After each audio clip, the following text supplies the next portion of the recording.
Amua ya kwamba itakuwa tofauti kesho ama kesho kutwa ama kesho hiyo ingine, si ungengojea mpaka ifike huo wakati, alafu sasa useme wakati ule ulikuja ilikuwa hivi, wakati huu umefika imekuwa hivi.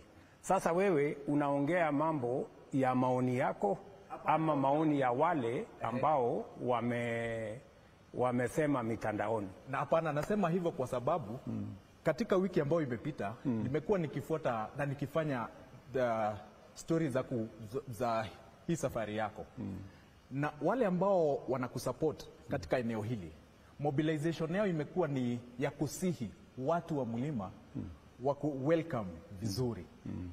Hilo ni jambo ambalo hatuko tunasikia hapo mbeleni.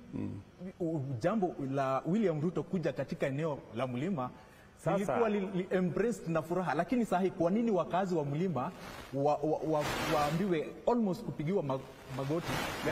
Let us not answer a hypothetical question. Si mimi niko hapa, kwani tutangojea mwaka moja?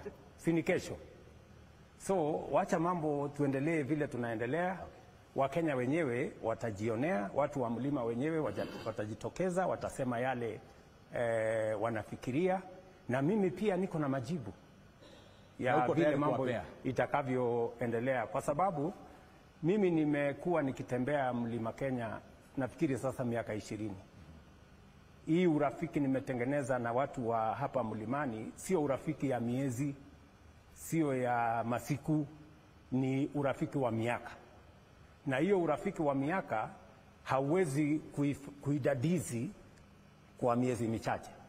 So kuna vile mambo inaendeshwa na vile tutaenda mbele pamoja. Mwenzangu kutoka Weru ako na